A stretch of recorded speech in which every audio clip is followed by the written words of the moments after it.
Start at the beginning.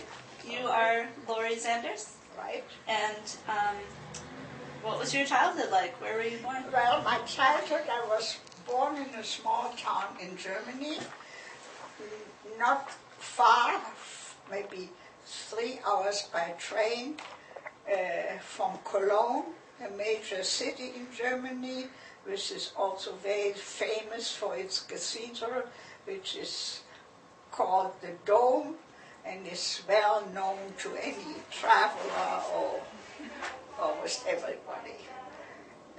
I had one brother. He was 3 years older, and early on I lost my father to natural causes at age 11,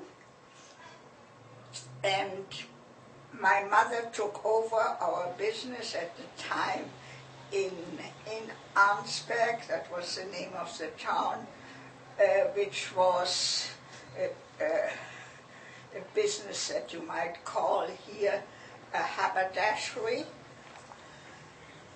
And she kept that as long, which was, I think, until 1938, until she was forced to give it up. And of course she had to sell it under duress and got a very minimal price for it. In the meantime, my brother was sent to Holland to go to finish his schooling at a Quaker school in Ommen. It was a small town in the Netherlands, in Holland. Tragically, he stayed there, not tragically, he stayed there until age 18, and by then he had finished his schooling and left for Amsterdam, a major city in Holland. There he was caught in 39-40, soon after by the Nazis, was taken to concentration camp, and at age 19 lost his life there. I, in the meantime, was sent to Cologne, which had a Jewish high school, for me to go on studying. There was a very forward-looking headmaster in that school who, through B'nai Bris Lodge, a worldwide Jewish organization, got a deal, let's say, with various Jewish communities in England to transfer whole groups of children, like a class of children, in the sense of Jewish children in the same age bracket, and they, through B'nai Bris, were sent to England. I went with one of his classes to Manchester, England, where we lived, about 16 girls, in one house with a elderly Jewish couple who took care of us. We, of course, had to help with the housework and the cleaning, and they did mostly of the cooking, but it was strictly Orthodox, which was very strange to me because I come from a very liberal home. I stayed there for about 4 years because in the meantime my mother and stepfather had gotten just a few days before war broke out to Switzerland. And as I always say, Switzerland is a beautiful country, but the Swiss people are not as beautiful as their scenery. They wouldn't let them work. And of course, my parents had very limited funds that they could bring out of Germany. So after their 2 years, they lived in one room with a postal carrier, and after about 2 years, they saw their funds were getting low, so they tried to get out of Europe altogether. And at the time, the only passage they could get was to Ecuador, South America. And that's how they landed in South America. Now, they had a very difficult time there. They were not that young anymore, and they had to find jobs, which in South America, jobs are very low paid. They had to try to create their own business.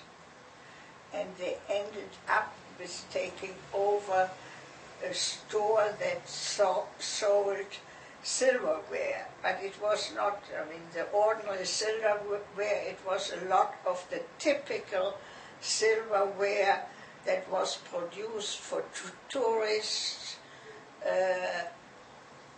and they made a living out of that. When I joined them before I left England, seeing we were children, we had to be evacuated from Manchester to the seaside, which was called Blackpool, which in England is a very well-known seashore place. And there we stayed with a woman and had very limited everything, food and possibilities in whatever way. We had a choice by then to either learn something like office work, or I chose like more or less dressmaking, because I was quite handy and enjoyed doing needlepoint and stitchery and whatever it was. Anyway, I went into with two older ladies who showed me, made dresses and coats and so on, and I learned to sew more or less professionally. When I went, I only stayed there, as I said, 4 years, because anybody tried to get out of Europe. We were heavily bombed, especially Manchester, which was a very industrial city, and many, many nights we spent in the air raid shelter and hearing the bombs overhead falling and praying all the time that they wouldn't hit our place or our shelter. It was a difficult use. We had hardly any social life, only among the girls. But when you're young, you don't take these things as serious. We didn't realize how serious it all was than when you were a little older and mature. So I tried to leave from England to South America, and all of a passage I could get, with my parents sending the money, was on a freighter that was also a freezer ship that brought meat from Argentina to England. We hadn't seen a piece of meat or a banana or anything in years. So it was terribly, terribly exciting. We shipped out of, first I think out of Liverpool, but the area was so heavily mined, the waters were so mined, we had to turn back. we shipped out again the next time from further north, I think it was from Scotland, and made it and crossed the ocean, but instead of going through the canal, the Panama Canal, we went south to Argentina, and the ship landed there. I got off and went by road from Buenos Aires across the continent up onto the other side of, I think that's Chile, no? Yeah. And luckily I was young, 18 years old. I was in company of one elderly lady, my mother's age, and two younger girls who were not going to Ecuador but who were going to Bolivia. So we were together for a short time, and then they went a different route. But this lady stayed with me all the time until we crossed, and then from Chile took another ship up north on the western coast of South America to reach Ecuador. And she sort of took care of me because the many men of the officers and the crew, of course, wouldn't give me much peace. Anyway, we made it safe and sound, and were extremely happy when we finally arrived at the port of Ecuador, Guayaquil, and I was received by my mother and father, and she was received by her family. Then we still had to go from Guayaquil to Quito, Ecuador. Quito, Ecuador is the capital of Ecuador, is nearly 10,000 feet high.